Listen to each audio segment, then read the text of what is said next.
সুপ্ৰভাত ছাত্ৰ ছাত্ৰীসকল, তোমালোকে মোক এটা কথা কোৱাচোন, আমাৰ অসমৰ জাতীয় উৎসৱ কি? অসমৰ জাতীয় উৎসৱ হৈছে বিহু, নহয়নে? আমি অৱশ্যে আজি বিহুৰ বিষয়ে আলোচনা নকৰোঁ, কিন্তু এই বিহুত আমি কিছুমান পিঠা বনোৱা হয়, সেই পিঠাবিলাকৰ বিষয়ে আমি আলোচনা কৰিম। যেতিয়া বিহু আহে, বিহুৰ আগদিনাখনি কি বুলি কয়? উৰুকা বুলি কয়, নহয়নে? উৰুকাৰ দিনা পাকঘৰত মা, পেহী, খুৰী সকলোৱে মিলি বিভিন্ন ধৰণৰ পিঠা বনায়, নহয় জানো?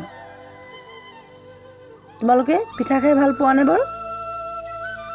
তোমালোকৰ পাঠ্যপুথিত থকা যিটো পিঠামেল পদ্যটো, প্ৰথমতে আমি সেই পিঠামেল পদ্যটো পঢ়ি লওঁ আহা। অকণমানিহঁতৰ ভৰালি কোঠাত বিহুৰ উৰুকা ৰাতি, পাচিত বহি পিঠাবোৰে আছিল কথা পাতি।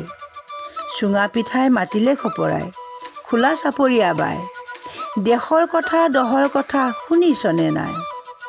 টপাটপ ৰসগোল্লা মুখত সোমাব পায়, লাৰু আৰু পিঠাবোৰৰ খাই ঘিণৰ চকুৰে চায়।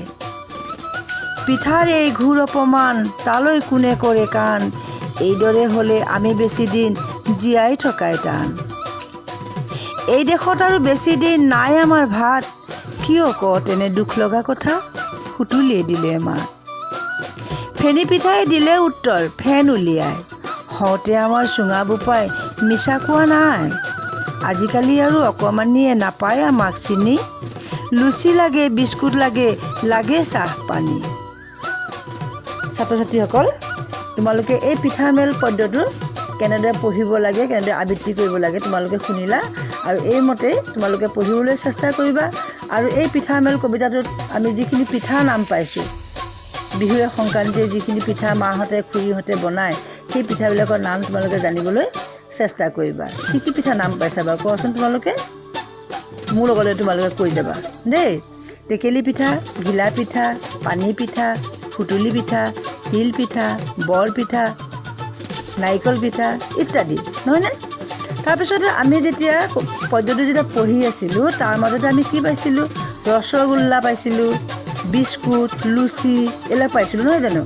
কৈছে কবিতাটোত কৈছে যে আজিকালি কণমানিহঁতে মানে তোমালোকৰ নিচিনা সৰু সৰু ল'ৰা ছোৱালীবিলাকে কি খাই ভাল পায়? বজাৰৰ পৰা অনা, মিঠাই দোকানৰ পৰা অনা ৰসগোল্লা, এবিধ মিঠাই নাম, নহয় জানো? সেই ৰসগোল্লা মিঠাই খাই ভাল পায়, লুচি খাই ভাল পায়, বিস্কুট খাই ভাল পায়, নহয়নে?